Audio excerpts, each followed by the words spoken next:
Welcome back, my friends, to the show that never ends. Go ahead and name that band in the comments below if you know it. Hope you're having a fantastic day. As always, you may have heard at this point, I was waiting, I was debating. Should I wait and see if it's official? Should I talk about it beforehand? But we haven't heard an official word yet. But for those of you that don't know, Stephanie White officially parted ways with the Connecticut Sun yesterday. As I talked about in my video, I figured there was going to be stuff that needed to be worked out because she was still under contract. Apparently, they've gotten that worked out. And Stephanie White is no longer the coach of the Connecticut Sun. Christie Sides is no longer the coach of the Indiana Fever. It seems like it is only a matter of time. At this point, I think it would surprise everyone if it was someone else besides Stephanie White coming back to Indiana, where she played ball, where she coached before. It would be a reunion without a doubt. So, as you can see here, Connecticut Sun, thank you, coach. We have parted ways with head coach Stephanie White. So, that is now what, 7 teams officially. I think someone mentioned that you have the 2 expansion teams that haven't hired a coach yet as well. So there are a lot of jobs up for grabs in the WNBA. My guess would be the Indiana Fever are going to have first shot at whomever it is they want to hire. Looks like it's going to be Stephanie White. As you can see, here we go with the Christie Sides thing. So I wanted to talk about this a little bit, coming from some different things. I know there are a lot of people who have a lot of Fever fans, a lot of Caitlin Clark fans who have issues with Stephanie White for a couple of different reasons. Now, first, I want to play some short clips. Okay, this goes back to college. These are really short. These are Stephanie White talking, announcing games of Caitlin Clark. So let's take a listen to some of the things she had to say in this Iowa game. Well, look, and the way that you make it hard on her, and she's seen it all year long, is physicality. It's closing up the gap. You cannot give her any space because she's going to make you pay. And Pam, look, all season long, it's like, who do we compare her to, right? Because we've never seen a women's basketball player like Caitlin Clark. And who do we compare her to? Because we've never seen a basketball player like Caitlin Clark. That is Stephanie White talking about Caitlin Clark at Iowa. Here's another As clip. Clark knocks down the first free throw, second most attempts from the line in the country. Only Juju Watkins at USC gets there more often. It's what great scorers do. They find ways to score inside the paint, outside the paint, at the free throw line. I think that's one of her greatest areas of improvement. That's what great scorers do. They find a way to score, and she talked about the different ways that you can score and get into the paint and get into the line and all that, and talking about how that is one of Caitlin Clark's biggest areas of improvement. So look, Stephanie White is available, folks. She is out there. Christie Sides, the Wicked Witch, is dead, metaphorically speaking, of course, or is that figuratively? Anyway, now, Ben over at the Ben Daniel podcast started singing, I use that term loosely, Dance the Night Away. But folks, it is not, in fact, Dance the Night Away, Ben. It is Dance, Dance, Dance. Ben has to get his music taste in order, and not to mention the Fever are an up-tempo running team, so it's definitely more up-tempo 80s hair band than soft, mushy pop rock. Now, also, I think I have it for you. Connecticut Sun fans are having a meltdown with Stephanie White leaving and most likely going to the Indiana Fever. All right, I want to play that in a second. That's another good clip. Play that. Man, okay, here we go. She wanted to go to Indiana. Good luck with the Clark cult. What the hell? Why? You guys have been at the top for the last 2 years. Actually, they've been at the top longer than that. And in fact, they got to the finals the year before Stephanie White arrived in Connecticut under the leadership of Kurt Miller, who was there for 7 seasons and won Coach of the Year twice. Just putting that out there. It seems to be a foregone conclusion. I obviously believe it's going to be Stephanie White as well, but I think that everyone jumping on the Stephanie White thing right away did a disservice to Kurt Miller and what a fantastic coach that he is, despite tough issues during rebuilding time in LA. But look, as I've said before, I want to get back to the issues before I play some more clips here for you. There are two types of coaches. I mentioned this in another video, and both types can do very well and have been very successful at times. There are coaches that adapt to their personnel, and there are coaches that stick to a system, and then they look for players that will fit that system. But, and here's the issue, what if you have a generational talent like a Caitlin Clark, but you refuse to adjust from your system because that's the type of coach you are? You want players that are in your system, and if you got different ones, you try and force them. And if your system doesn't work for a player like Caitlin Clark, well, you get a season of Christie Sides, who clearly was a system coach who wants to get paint touches, get the ball in the paint. Now, Stephanie White, a lot of people say, oh, well, Connecticut's kind of a slow tempo, ugly offense. Well, yeah, look at who plays for Connecticut. That was what was best for them. They are bruisers. There's not a lot of basketball talent on that team. Dijon the Mustard Carrington, is a lot more interested in how she looks playing the game than she is in playing the game. Alyssa Thomas is a lot more interested in being a bruiser. She can't shoot. She's not fast. She can't jump. I don't understand. It's an example of be a big body and don't be an absolute terrible basketball player, and you will have success in the WNBA. But a lot of people were worried about that. But if you look at Stephanie White throughout her career, both in coaching and playing, she very much can coach an up-tempo running team, and she absolutely would do that with Caitlin Clark. She's not going to slow Caitlin Clark down and put her in a half-court, boring Christie Sides, Connecticut Sun hybrid combo offense. She's not going to do it. Now, the other issue I know for a lot of you don't want Stephanie White because of how some of the Connecticut Sun players, like the ones I just mentioned, played against Caitlin Clark and how they treated Caitlin Clark. Not to mention their off-court nonsense, right? Dijon the Mustard Carrington, insanely crazy off the court with all the stuff she was tweeting and all the stuff she tweeted about Fever fans, and just absolutely ridiculous. She's doing her seizure nonsense on the court. She, in my opinion, attempted to purposely blind Caitlin Clark. Alyssa Thomas tried to knock Caitlin Clark out with an illegal screen. And then we also got Alyssa Thomas's insane delusional rant about the Indiana Fever game fans after the playoff.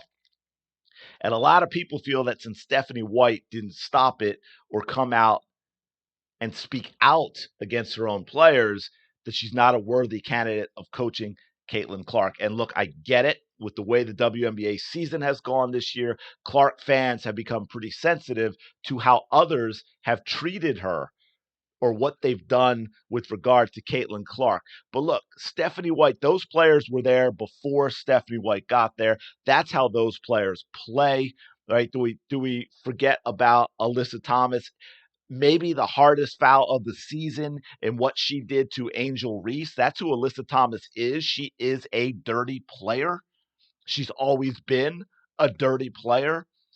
And I think you get a little bit maybe into unspoken rules area there with, yeah, you can take your player out, but I don't think you necessarily have your coach is going to speak out against your own players playing physical against another team or another player. That's, it's kind of an odd thing. It's an odd area. I don't think it's Stephanie White's job to speak out against what her players put on social media. Specifically, maybe in general, maybe she could have a closed door meeting with the team and be like, hey, you know what? We're not going to do this type of stuff for anybody. It's not just about Caitlin Clark. It's just how we want to carry ourselves as a professional organization. And we're not going to get into, mean girls and pretty little liars. And we're not going to be that. Okay, we're going to be a professional, adult, grown-up basketball team.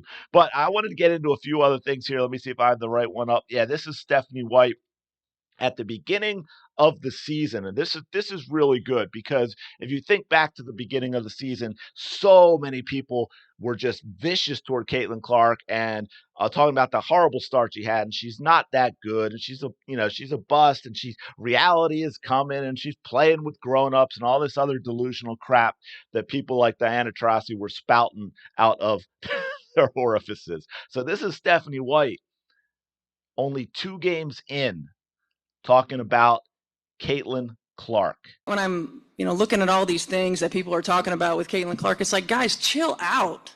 Like, she's going to be fine. Like, it's 2 games in. Are you kidding me? She's a student of the game. She got better every year. You're not going to just absorb all of the new information that's coming at you in 2 games, in 2 weeks. It takes time.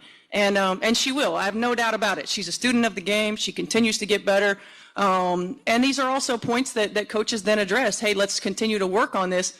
But it's really hard to work on some of those things in season. So this might be an off-season thing, right? Let's continue to play to our strengths. Let's find different ways to get the ball to our players. And then when we get time in the off-season, then we'll work on that next step or that next level. When I'm, looking at all these things that people are talking about with Caitlin Clark, it's like, guys, chill out. Like, she's going to be fine. I got so into that, I let it keep playing. She nailed it, right? I mean, Stephanie White nailed it at a time when it seemed like no one other than her actual fans were supporting or defending Caitlin Clark in any way, shape, or form, right? I mean, we're talking 2 games in, so we're all like, hey, man, her teammates have to go too because they're awful in how they play. They don't defend her on the court. It's just absolute apocalyptic nonsense. And here is Stephanie White nailing it, folks, absolutely nailing it, putting them all in their place. Y'all got to chill out and stop the nonsense. The kid can ball. She's going to adjust. She's going to be just fine. And Stephanie White absolutely nailed it 100% as we look back now and how the season went. Yeah, she was 100% correct. So again, for those of you who are a little question mark on Stephanie White, keep this in mind. But I got an even better one for you. I got one more for you, but I want to show you this first, just because, as a Sixers fan, and I was tagged on this. It's really odd. I follow, obviously, the Sixers account. I was tagged on this before I even saw it. So thank you, Suspiria 1966. Have you seen this? I'm 58, never seen anything like this in pro sports. For those you don't know, this is the Philadelphia Sixers and our rookie, Jared McCain, because we just played Indiana in Indiana. And that is right, folks. That is a Caitlin Clark hoodie on our boy, on our rookie. I was going to say Jared. I kind of combined them. Our rookie, Jared McCain, representing Caitlin Clark in Indiana. By the way, that's a really nice hoodie. I don't know. I got to figure out where he got that. That's a nice one. I like that. I think that's the last pick. Yeah. So there you go. I just wanted to show you that because I thought it was cool as a diehard, lifelong Sixers fan.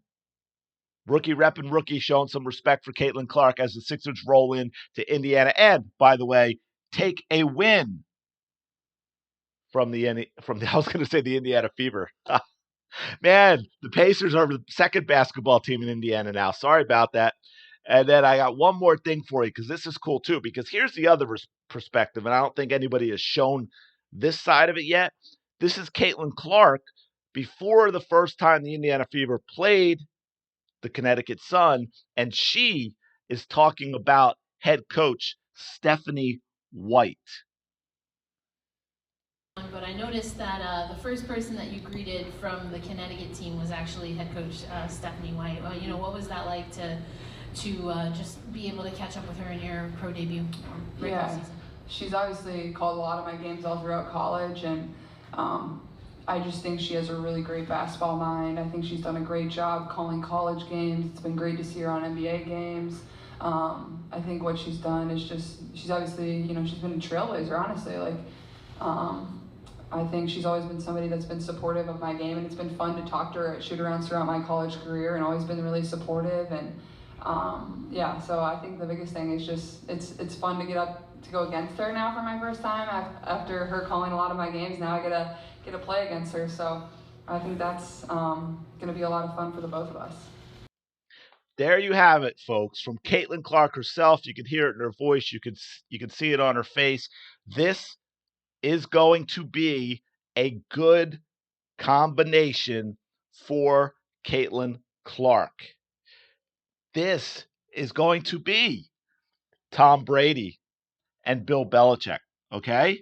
That's what we've got going on here. This is going to be Pat Riley and Magic freaking Johnson, folks. That is what we're going to have here. You are going to see the two of them together elevate both of their games, their play game and their coach game together, better together than they are apart. So I will let you know because I'll dig into more stuff when we find out and let you know when the official announcement is made. And watch, I'll end up coming back and be like, well, folks, the Indiana Fever, after an exhaustive search, have decided to rehire Christie Sides.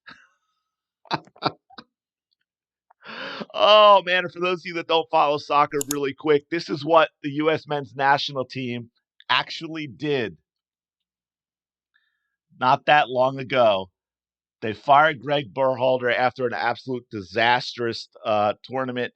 Went through all this huge, months-long process of interviewing candidates and all that, and then they rehired the guy. I mean, that's just absolutely insane. So, hey, look, it's happened before. So, yes, you may get a video of me talking about the rehiring of Christie Sides. Oh, man, could you imagine? That'll blow up social media. But let me know your thoughts in the comments below. As always, thanks so much for checking out this video. Really do appreciate it. Continue to go have a fantastic day that gets better every second. Don't forget to like, comment, and subscribe, and I will talk to you later.